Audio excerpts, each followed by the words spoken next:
Welcome to My Lines, brought to you by Colin Boynton. Welcome to the latest episode of my poetry podcasts, the place where I share my world of words. Recently, I have been looking into my family tree with great interest and finding just how far back the family actually goes. With this in mind, I wrote this first piece, which is called Destination Roots.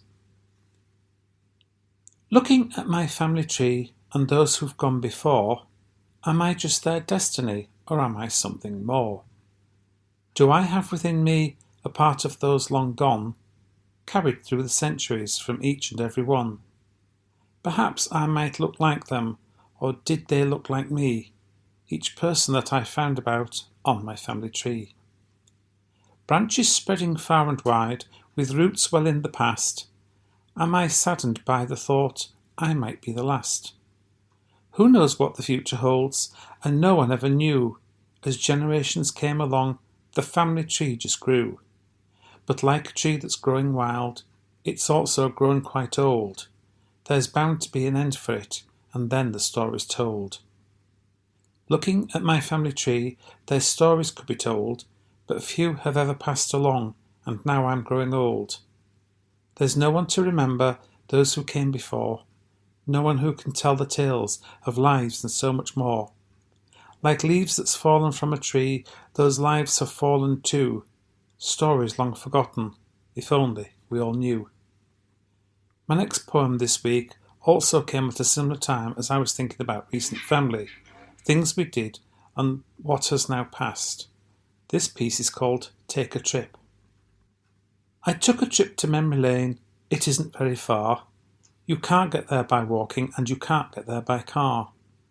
The lane is open any day and open every night. It isn't often busy with no one else in sight. You can go there on your own or take along a friend. You cannot buy mementos, there are no cards to send. It's sometimes in a photograph or sometimes in the mind, or something that somebody said. It's anywhere you'll find. Spend a minute or an hour, even spend the day. However long you want to take, you do it anyway. Enjoy your trip down memory lane and wander in your mind to things you knew so long ago, things you left behind. Once again, another inspired while looking at the family history, and is called Don't Forget to Remember. I remember stories that once were told to me and left here in my keeping, shared by memory. I'll share them with the future, those stories of the past, and hope you will remember and help those memories last. I remember old tales of people long ago, tales of how they lived their lives, tales that I now know. I'll tell them for the future and hope that they will last, tales of lives lived long ago in the distant past. I remember stories of things that used to be, how people used to live their lives in peace and harmony. Things become forgotten if they are not told, so let me tell my stories before I am too old.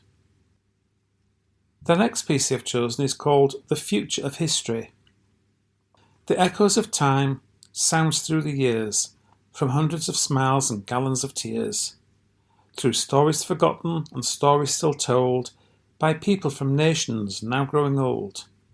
The pages of history still being read, creating the images clear in my head.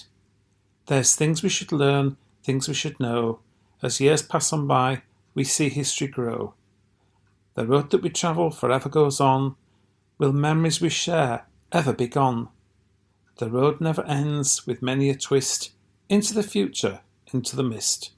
The future of history waits to be told. We all move on through as we all grow old. The final piece this week is simply called A Mystery. At the back of a cupboard was hidden a box, fastened up tight by a couple of locks. What could be in this box made of wood? I'd open it up if only I could. It's been there for years and covered in dust. The keys have been lost, the locks are all rust. Could there be treasure? Could there be gold? Diamonds or jewels, a fortune untold. Why was it left? Who put it there? Was it a memory they wanted to share?